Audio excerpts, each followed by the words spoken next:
വളമുക്ക് യുവജനവേദി വായനശാലയുടെ ആഭിമുഖ്യത്തിൽ SSLC വിദ്യാർത്ഥികൾക്ക് സൗജന്യ ക്വസ്റ്റ്യൻ ബാങ്ക് വിതരണം, സാഹിത്യ പ്രതിഭകളെ ആദരിക്കൽ എന്നിവ സംഘടിപ്പിച്ചു.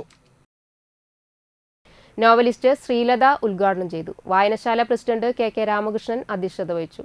ജില്ലാ ലൈബ്രറി കൗൺസിൽ എക്സിക്യൂട്ടീവ് അംഗം NG ജയരാജ് പുസ്തക വിതരണം നടത്തി. ചടങ്ങിൽ സാഹിത്യ പ്രതിഭകളെ നോവലിസ്റ്റ് ശ്രീലത ആദരിച്ചു. രക്ഷാധികാരി KV ഭക്തവത്സലൻ, വനിതാ സാഹിതി ജില്ലാ കമ്മിറ്റി അംഗം അഡ്വക്കേറ്റ് ജൂബിലി, യുവജനവേദി പ്രസിഡന്റ് അമൽ റാം, വായനശാല സെക്രട്ടറി KG അശോക് കുമാർ, വായനശാല വനിതാവേദി കൺവീനർ ബിന്ദു ഘോഷ് എന്നിവർ സംസാരിച്ചു. ഏറ്റുവാങ്ങിക്കുക എന്ന് പറഞ്ഞു കഴിഞ്ഞാൽ ഉത്തരവാദിത്തം വളരെയധികം കൂടുകയാണ്. അപ്പോൾ ഇതുവരെ നിങ്ങൾ എഴുതിയത് അധികം ആരും അറിഞ്ഞിരുന്നില്ല, അല്ലെങ്കിൽ അധികം ആരുടെയും കൈകളിലേക്ക് എത്തിയിരുന്നില്ല, വായനയിലേക്ക് എത്തിയിരുന്നില്ല.